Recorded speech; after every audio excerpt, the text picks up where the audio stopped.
Hey hotties, welcome back to Get Rich or Get Drunk Trying.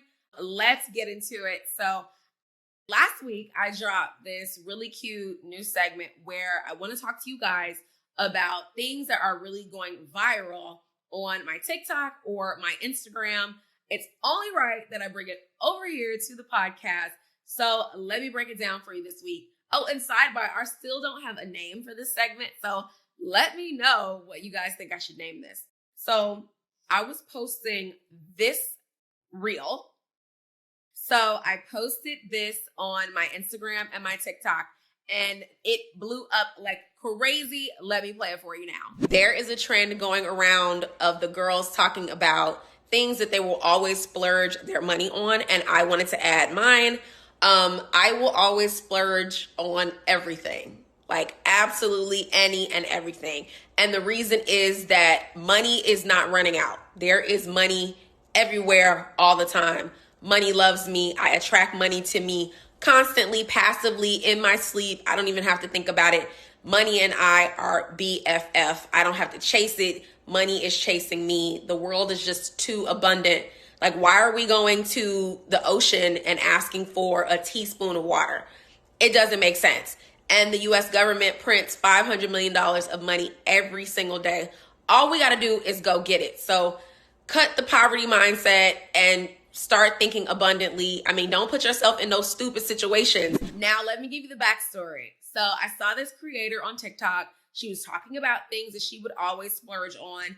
And she was talking about like valet parking. And I think she mentioned like having a house cleaner come over, and it really sparked something in me because I am a maximalist. There is nothing about me that is a minimalist. There's nothing about me that is conservative with money. You know, my mission statement when it comes to money is that nothing is ever too expensive. We just got to make more money. Like, that's just what it is. And the federal government is printing money left, right, backwards, up, down, and in between. Baby, these banks are falling apart, and the federal government is snapping their fingers to literally print billions of dollars to rescue them. They did the same thing in COVID. They did the same thing when the airlines were falling apart. This is what they do. So these people are not worried about this entire country being in trillions and trillions of dollars of debt, right? So saying that to say, not that I want y'all in debt, but saying that to say, money is abundant. Money is infinite. Money is never, ever running out for me. That is my firm and true and thorough belief. I believe it like I believe my skin is black, okay? It's that deep for me. I just believe in abundance. I believe that, you know, the God that I serve doesn't want me to be suffering. That's why I'm balling. Like, that's it. If I'm God's favorite girl, then the coins are in abundance. Like, I don't know how else to explain it. So I work smart and I manifest and I have good energy and I attract good things and good things happen. And very often that is in the form of money. Now, I'm not a billionaire by no stretch of the imagination yet, but I can and will be because there is no shortage of money. So I'm going to splurge on all the things. Plain and simple. I'm going to get it. I'm going to get it in both colors. I'm going to get one for my homegirl. And that's just what it is. If I want it, I'm going to have it. Like cue Ariana Grande 7 Rings. I like it. I buy it. And on top of that, you know, I don't have a husband. I don't have kids. I can't take this money to the grave. The investments are booming. The money is coming in. The business is doing well. Guess what? I'm going to get it.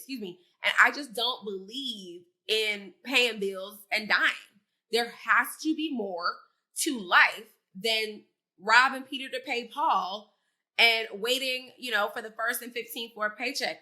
It's just not my energy. I'm going to find a way to make more money, and I'm going to do it with joy in my heart, knowing that the universe will constantly provide to those of us who go and get it for themselves and those of us who believe. So I just wanted to share that with you guys. And I want to give you the permission to be an abundant, glorious, bad bitch, because it's really the life that you deserve. You do not have to be one of these people that believes in penny pinching and money under the mattress. Let me break this news to you. Nobody ever on God's green earth got rich by saving. It's just not a thing. That's just not how planet Earth works. I'm not in charge of that. Those are just the receipts. People get rich by making more money, not by penny pinching, not by giving up Starbucks and, Uber Eats. So get the thing, buy the thing, book the vacation, get the purse, buy the crib, get the Porsche, girl. Get it. Be responsible. Put your coins where they need to be.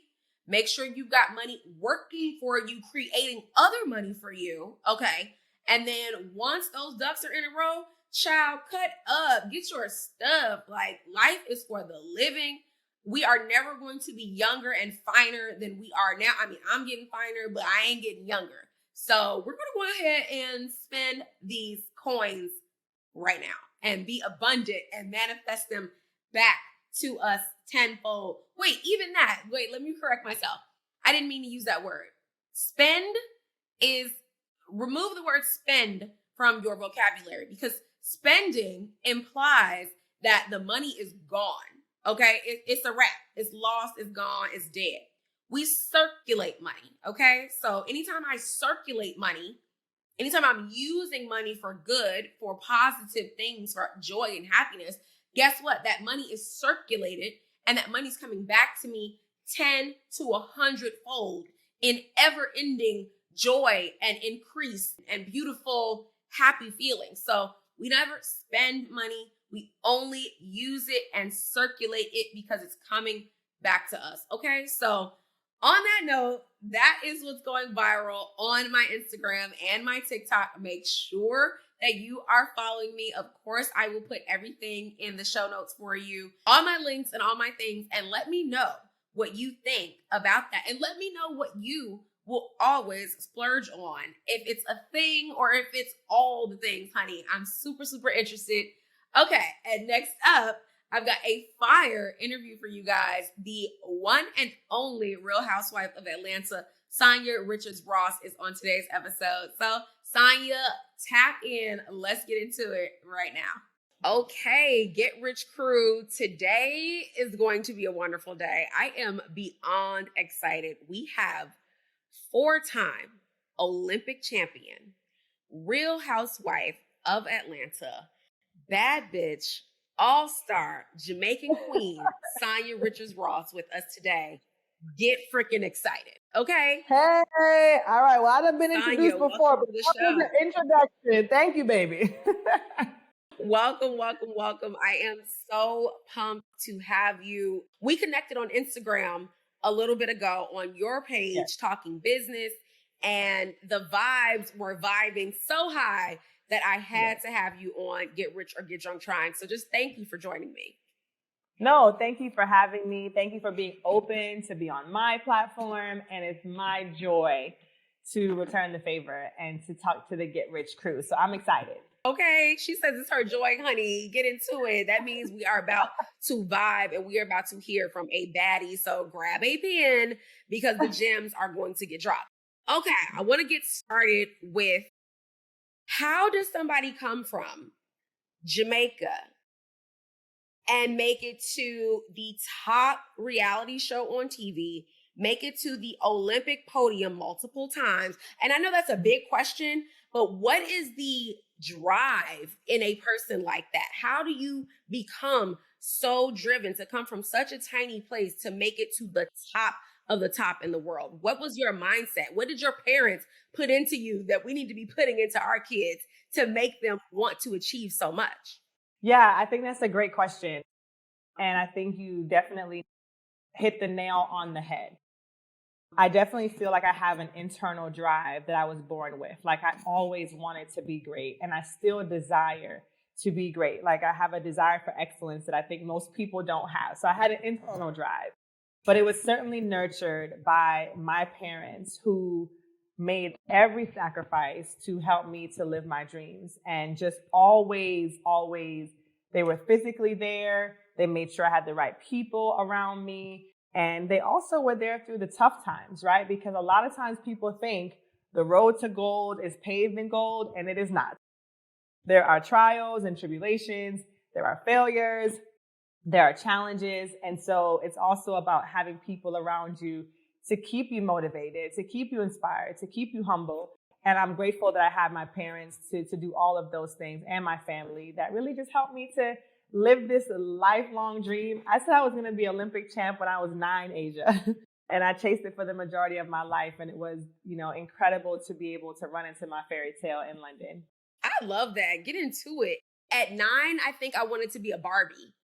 I don't think I had any aspirations beyond that. I wanted to be an actual Barbie doll. Like, who wants to be an Olympian at 9? No, well, you did that because you're giving Barbie vibes. You're giving, so you achieved your goals and you had a 9, and so did I. That is so good. Yeah, actually, you're right. Mattel hit my line because we do need a podcasting Barbie. We need an Olympic Sanya Richards Ross Barbie. That is a really good point. Shout out to your parents. Shout out to all of our parents who pushed us to greatness. Like, I was born in one of those households where it was, you have to be twice as good to get half as much. And I have always aligned with that. And I think that's why I go so hard, so I can align with what your parents taught you. And clearly it worked. Yeah. Are you going to be popping out some more Olympians, or are we done, sis? So Asia, we are still trying. Or TBD. Yeah, okay. TBD. We're still trying. So for some of the people who are watching, who may have watched Real Housewives last season, season 14, that was a huge thing for my husband and I. Like, he's ready. He'd been ready, girl, since day one after Lucy was born. And I wasn't quite ready. I still wanted some time to figure out motherhood. And, it was a lot on me in the beginning. And then I also, I love to work, and there's so many things I love to do. So it's hard to juggle all of that and give your all to motherhood, which is important to me. So I think we're finally now at that place. My son's 5 and he's maneuvering through life, and he's become more independent. I think he too is ready.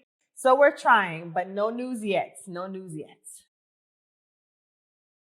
I love it. Okay. Well, we're sending good vibes. I thought we was going to break the story here, child, but we're sending good vibes for the fam to grow in God's light. Like, we're sending the good vibes. I will take that. Okay. So I got a question for you. You conquered the Olympics, conquered your own reality show with your family to watch. Shout out to your sister, because I think she is so funny. And then you were like, all right, what's the number one show on TV? Real Housewives. I think I should just pop on and go tear shit up. How did you wind up deciding to just go conquer the number one show on TV? And how has Real Housewives changed your life? For me, Asia, I lived a life of yes. Like, I say yes to life, and I figure it out as I go. And so when I retired from the track, I remember the commentator, the broadcaster, who is now my colleague, Lewis Johnson, he said to me, he's like, what are you going to do next? You've conquered the track. What do you want to do next? I said, I want to write a book. I want to start a family, and I want to go into broadcasting and television. And so I did all of those things pretty quickly. And then I always wanted to do reality television. So I was like, okay, we did our own show. It was super fun. And I actually came to Atlanta to host an entertainment news magazine show with Will Packer. And it was super dope. It was myself and Julissa Bermudez. It was the first entertainment news magazine show hosted by 2 women of color. It was awesome. And then COVID hit, and they just weren't able to figure out how to maneuver the show through COVID. And so I was actually planning to move back to Austin, and got a call to join the cast of the Real Housewives of Atlanta. I was like, I don't even live in Atlanta. Like, I'm going back to Austin, the other A. But I said yes. I was like, okay, yes, and I just I said yes, did the first interview, kept my life going. My husband and I were deciding, do we want to stay in Atlanta? I was like, okay, yeah, we'll stay. And things just kind of worked out, Asia. So I'd like to say that it was on my vision board, but it wasn't on my vision board. It wasn't on my bingo card. It was just a blessing, a gift, and I was grateful for it. I thought being in the Olympics, there were a lot of people that were vested in my success and that had a lot to say. Baby, I was not ready for the Bravo verse. The People really love the show, and I shouldn't be surprised because I've long been a fan of the show. I think it's a huge part of pop culture. Like a lot of these women have become iconic, because of being on this show. But, my recognizability has gone through the roof. Like I can't go anywhere without people recognizing me. I've gotten a lot of opportunities that I feel like are coming because of my name, circulating because of being on the show. And so it's been really good. I mean, it's, y'all know it's a little bit challenging. It's a little, being on the show itself can be a little tricky. We're going to dive back into this episode in just a second. But first, I have to invite you to a very special event. I've talked about my success story as a dropshipper so many times on this podcast, and I'm ready to share more of the game with you. So I'm hosting a free e-commerce masterclass teaching you how to launch and grow an online business without ever buying inventory. And yes, you are invited to attend. Visit freedropshippingtraining.com to register to attend. I cannot wait to see you there. Now, let's get back to the show. All right, moving along. This is really important to me because you're so authentic. I think that's why the audience really connects with you. You've talked about your injuries in sports. You've talked about your health issues. You've talked about how things have affected your family. How has talking about your challenges openly, physically and otherwise, how has that impacted your life? How has that impacted your audience?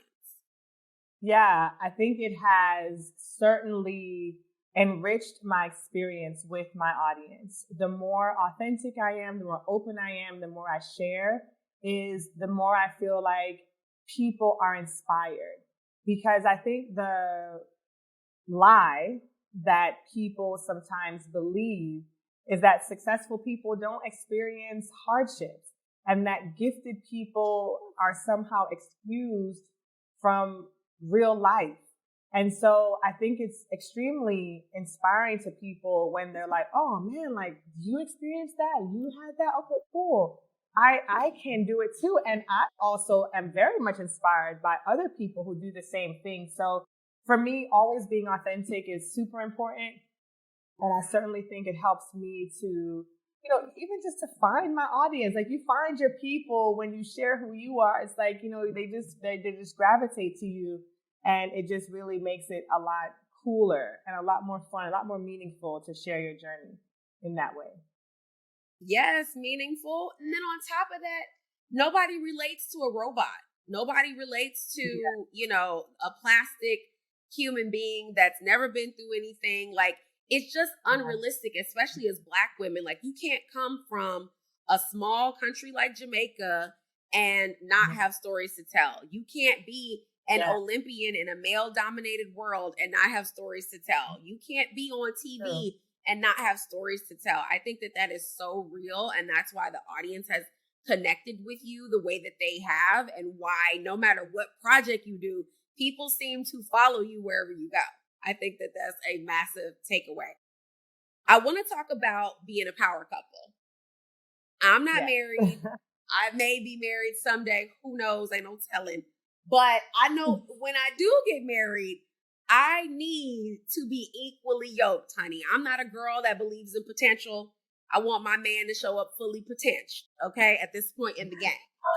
So my question is, cook on fully potential. I'm in my 30s.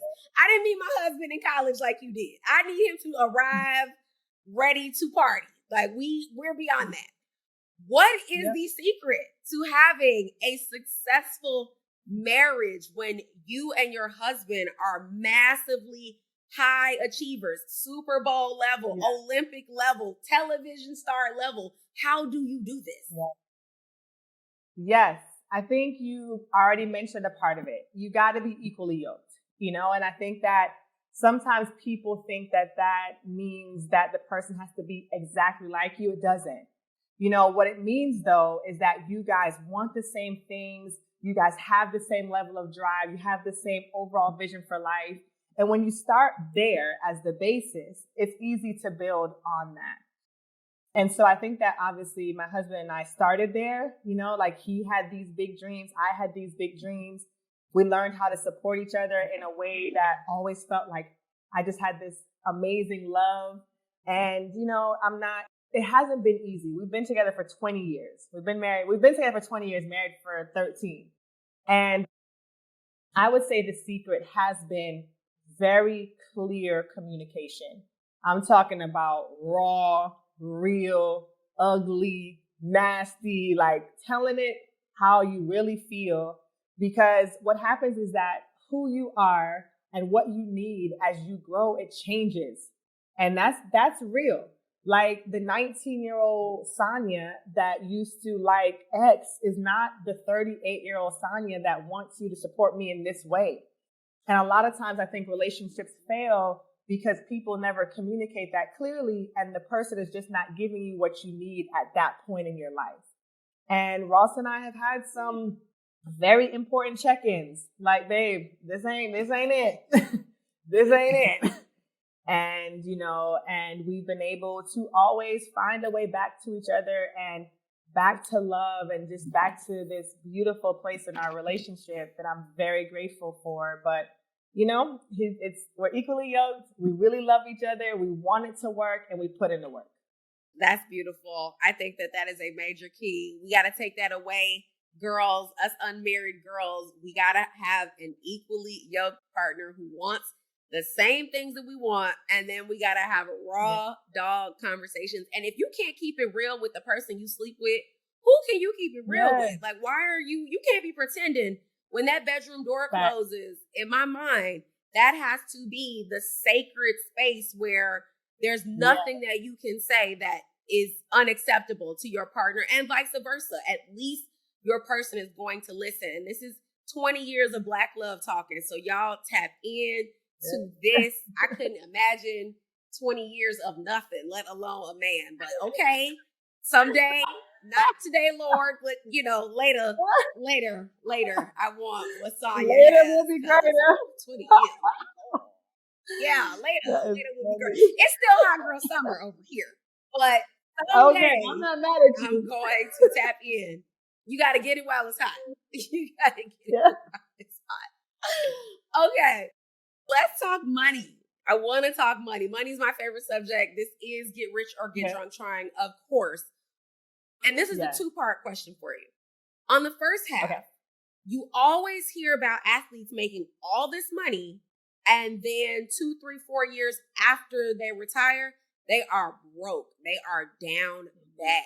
I want to know, how did you finesse? How did you navigate that? How did you manage that? Because they literally say it's like 85% of athletes wind up in that same situation. So that's part one. And part two, give me a get rich tip so I can be Real Housewife rich, okay? I'm real single, but I want to be Real Housewife rich. What would the get rich tip of the week be, my friend? All right, so let's first tackle the first half of that question. The reality is, for most athletes, you make all of this money when you are young, right? Like you're 19, 20, 21, and you're getting millions of dollars. Most of the times, you're the first millionaire in your family. So you don't have the business acumen, the financial awareness or fortitude to really be able to manage the money in a way that can sustain that kind of lifestyle for a long time. And so I get it, right? Like it's very possible.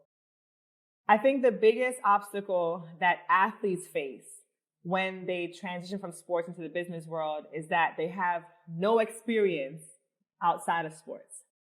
And I think that it's an unfortunate thing because we're so taught to eat, sleep, breathe your sport.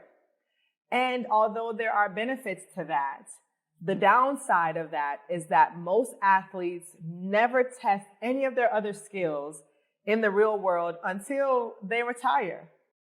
And I think that is the biggest mistake. So I would tell athletes, commit 100% to your sport, but in your spare time, in the off season, at some point, figure out some of the things that you love outside of sports. Figure out how some of the things that you're doing in sports translate into other things that you can do outside of sports. Start seeing yourself as more than an athlete. And it's really unfortunate because I always say greatness is not fleeting. It lives in you. So if you're able to achieve greatness in one thing, there is no reason you can't achieve greatness in something else. That's kind of the thing, is that most people don't have experience in anything outside of sports. As you said with the statistic, 80% or more of athletes who make all this money and then go broke. I think for Ross and I, the good news is that we had balance because if it were up to me, sis, we would be in that 85%. Because I was spending as much as I was earning. Yes, Asia. That's why I brought you on my show, because I don't have the best. I'm a YOLO kind of girl. I'm like, you only live once. We got to hit that. You know what I mean? Tomorrow's not promised. Tomorrow ain't promised. Can't take it to the grave. Got you. But your husband is better with the long-term vision for the finances. Yes. Okay. Yes. So my husband got the life insurance. My husband got, we invested in our SEP accounts. Like, all of those things happened because my husband was the one who was like, yo, I don't ever want to be poor again. My husband didn't come from a lot. Like, his family didn't have a lot. Yeah. And, I came from middle class. I've always had, like, my parents always made it work. And so I've never really experienced, like, going without. And so I'm so grateful that he had the wherewithal to make good investments while we were making a lot of money. And then, from there, and now I have this, my son's 5 years old, and I've kind of also shifted my mentality around money. And that's why I had you on my IG, because I'm like, okay, I want to take it to the next level now. Like, I want to figure out, how do I create generational wealth? Not just be rich. I want to have generational wealth. And so, for me, the one tip that I would give the listeners is to invest in your knowledge. Like, you have to learn about your taxes. You got to learn about wealth management. You got to learn about, will estate planning, like taxes. Like, you can't just rely on other people to help you to do it. Like, it's important that you get your hands dirty, that you fill up your knowledge bank so that you can make the best choices as to whether real estate is the right thing for you, or the stock market is the right thing for you, or passive income. All of these things are options. But if you don't know anything about it, you're never going to be able to accomplish those dreams. So that's what I've been doing myself. Been really just getting in, learning from people, and really taking this year to make a conscious effort on shifting my mindset from being rich girl to wealthy girl. I think that is a wonderful life lesson, just in general. If you're great in one field, you can be great in another, because the greatness lives inside of you. And we can multitask. Just because, your athletic dreams, even if you've reached them, just because they're over in one way doesn't mean that you are now washed up, that you are now useless. The average athlete is done by 30? And we live till we're 90. There's just so much more that people have to give. There is no reason to feel like life is over for you because one part of your career is over. And I think that that's a lesson that translates no matter what business you're in. Yeah, no, 100%. I think that, times have changed so much, but I think people are open to the idea of multitasking, and they do understand that it's possible. I just think it's something that you have to own, right? You got to own it. Like, look, baby, I did that, but that's just my springboard. That's my foundation. Like, the thing I'm going to do next is what's going to shock the world. And that's how I operate. Yes, because there are levels, people. I could not agree with that more. What I'm really hearing and loving and want to reiterate to the Get Rich crew is Sanya said to invest your money into learning. And that is the biggest puzzle piece that you can ever implement for yourself, because what you learn can never be taken away from you, period. No matter what your circumstance is, when you know better, you do better. So if you take the time, instead of buying that new Chanel bag, and I love a Chanel bag, sis, so I'm speaking to myself, instead of investing in that new Chanel bag, raise his hand. Instead of convincing yourself that Birkin is an investment, convince yourself to take that money management course. Convince yourself to start that side hustle. Convince yourself to invest in that passive income that's going to keep you paid forever. And like you said, rich is one thing, wealthy is another. And, as Black people, we're already 400 years behind the 8 ball. We ain't got a lot of time, y'all. We gotta make up for what our ancestors did not have generations and generations back. So for you to be in a position to set your son up for success and for you to commit to that early when he's only 5 years old, and imagine if he does that for his kids and they do that for their kids and they're living off the knowledge that you gained now in 2023. I think that is massive, and everybody can do it, y'all. We all got an iPhone. It's really no excuse. If you have an iPhone, if you have an Android, you got YouTube, you can learn what you need to learn to at least get the ball rolling. And the library is wide open. I go there all the time. Don't nobody else be there though. Yeah. It's empty. I don't like that. I want y'all to meet us over at the library so we can learn how to keep our money straight. All right, Get Rich Crew, you heard it from Sanya. Okay, so my next question for you is about being a woman in a male-dominated world, in business, in sports, in entrepreneurship. Yeah. What is your advice for the Get Rich babes who want to take over in male-dominated industries? What should they be doing? What is the mindset? What has pushed you to just dominate consistently? And what should we be doing so we can dominate in our lanes? Yeah, I think the main thing is to show up like you belong in the room. I think a lot of times as women, we feel intimidated, when you walk into rooms where it's 7 people and it's 6 men and you're the only woman. And, I think that I feel very empowered by that because I always feel like, first of all, I belong in this room. And 2, I need to be the voice of female. There needs to be a female represented in this room, because nobody else understands our experiences the way we do. So I think the first thing is to wear the confidence that even if you don't feel it all the time, wear that confidence that you belong in that room. Obviously be prepared, be ready, put in the work and then show up confidently, because a lot of times I think half the battle is just showing up, just showing up in the room. And then a lot of times you get there, you're like, oh, this what? And then you're like, okay, I'm more than enough. I'm more than ready for this. And so I think that's the first thing. And then I think the other thing too is that a lot of men want to be our allies. And so I think it's okay to reach out. When I first went into the NBC booth with Otto, I think it had been a 10-year span or something crazy. There were no other female commentators in the booth. And I reached out to Otto and I was like, hey, because the thing is, especially when you're part of a team, you're only as strong as your weakest link. So it's imperative that I be great so that he can be great, right? We should want the same things. And so I think sometimes we don't utilize those men as resources. So reach out and say, hey, I'm coming in. Is there any, I'd love to pick your brain on what the experience has been like for you, and just really learning as much from the men in that community as possible.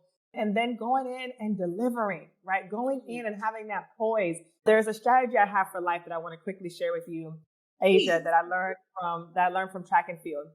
And it's the 4 P's. It's push, pace, position, poise. And I think it's important especially you talk about for women, how can we tackle, being in these male dominated spaces? So the first P is push, right? And in the 400, we used to have to get out the blocks like we were running 100, get out as hard as you can, right? And so how I relate that to life is that the first push phase of life is getting the work in, right? Doing your research, getting on top, when you're so excited about this new job, do all the things, right? Connect with the right people, go to the networking events, do the research, do everything you need to do to be prepared.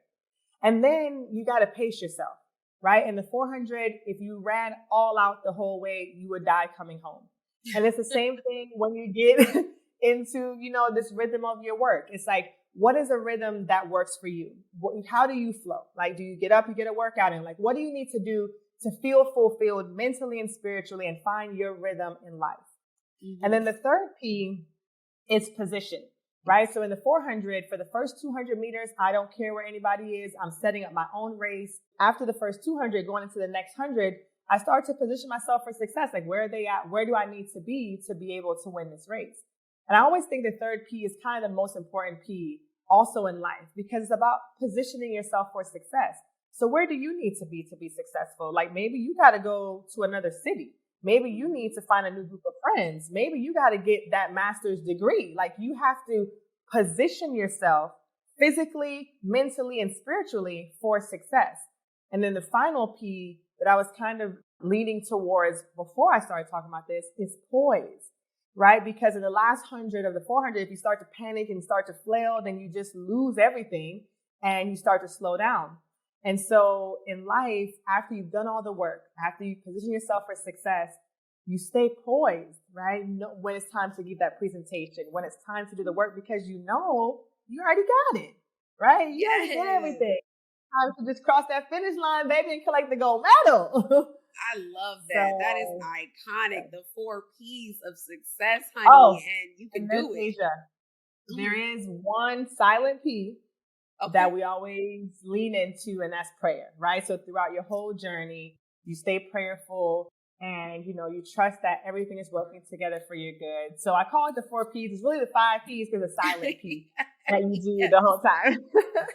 I love that. I think that can be implemented no matter what you're doing in life. Yeah. And like, before you even gave us the 4 P's, we were talking about getting in the room. I will say, once you get in the room, those people are not as smart as you think they are. A lot of times, they're not smarter than you. Saying, but I ain't saying. I say it for you. I know. Okay, I can say it for you. This is the Asian accent show. I can say what I want. Those people are not as smart as you think they are. Specifically, those men are not as smart as you think they are. You will go in there and wow them all the time. Yeah. And you'll be like, wait, this is who I was intimidated by? Okay, I should be running this office real soon.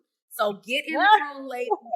You have lots to offer. We have been there. These men, some of them are just not as brilliant. It's nepotism, y'all. It's sexism. All type of shenanigans is why they're in the room. So do not think that you are in any way underqualified, because you will be shocked. Okay. Yeah. And then I want to know, are you reading anything that we should be tapping into? I love to give the people the Get Rich Read of the week. Is there a book that you're obsessed with? A book that changed your life? Put us on game. So there's a book that I ordered that's coming in that I'm super excited about reading, that I think that your viewers will also enjoy. It's called The Urgent Life by Bozoma St. John's. Bozoma St. John is how you say her name. And she is this incredible Black powerhouse. She has been the CMO of Uber, Coca-Cola, like all the biggest brands in the world. And she does it with so much poise and grace and beauty and badassism that is just mind-blowing. And she recently wrote a book. It's already, I think, a New York Times bestseller. It literally just came out. She's been a great mentor to me. I've always been able to reach out to her, and she's always been just incredible. And so that's the book that we can read together, because I'm also waiting for it to come in. But yeah, it's going to be great. It's called The Urgent Life. And she talks about that title already, because life is just too short. I don't know why people think we're going to get a second go round, because we're not. Yes. She talks about living life urgently. Like, so many of us feel like, oh, we can do no. Like, you got to start doing this shit now, like today. And so that's the book that I think that, that would be the book that I'd want to share. All right, Get Rich Crew. Of course, I will link it for you in the show notes. Sanya, what is next for you? You've got SRR Sports. You've got your foundation. You've got Real Housewives. Like, what else do you want to accomplish, and what is next for you? Other than our TV screens, what is next for you? I still want to tackle more television. Like, I want to do, my dream job is like hosting The View or Good Morning America. That's like my dream job. I want to do that within the next 10 years. Yes, that's what I really want to do. I've been flirting with the idea of doing a little bit of acting. We'll see. Okay. I like that. I've been flirting with the idea. I've been taking some acting classes, and, I think that it's a natural transition after doing television to try that. And then, to be honest, like, I really want to pour more of myself into business. Like, I love founder of Mommy Nation, which is a blog and virtual community specifically to support Black moms on their motherhood journey. And that has just blown up.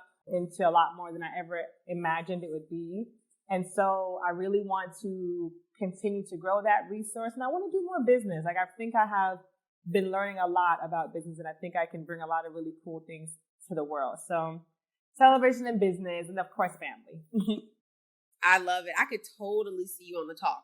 Like, the second you said that, I envision that. We're going to manifest it. You heard it here first. Debuting on the talk. Center seat on the talk. Get into it. The one and only Sanya Richards Ross. And I feel like you'll be right there with me. I'm down. At least bring me on for a segment, child. I'm available. Like, let me just, I don't want to be that famous, but I can do a segment. I can do one. Give me like 8 minutes. And I'm in and out. Oh, yeah. And that's it. I don't want to be popular like that. But I can totally see you doing that. You have poured into us for this last hour. I appreciate you so much, Sanya. That was beautiful. Thank you so much for joining us. We appreciate it. Thank you. Thanks for having me, and thank you for the thoughtfulness around the questions. And thank you for sharing so much of yourself and just being such a big inspiration to so many of us. Like, I really adore you. So thanks for having me. Y'all, she just loves to love on me. I love it here. All right, Get Rich crew. You heard it here first. We are going to talk to Sanya again when she's debuting on the talk. But for now, catch her on season, is it going to be 15 of Real Housewives? Is that right? 15. Yep. Coming soon. Season 15 coming soon. I cannot wait to watch. And we will see you guys next week. Peace. Thank you so much for tuning in today. If you've learned something amazing, let's continue the conversation. Follow me on Instagram at Get Rich or Get Drunk Trying and tell me what you took from today's show. Then tap in at GetRichOrGetDrunkTrying.com to get all the details and links from today's episode. I cannot wait to get rich with you next time. Until then, peace.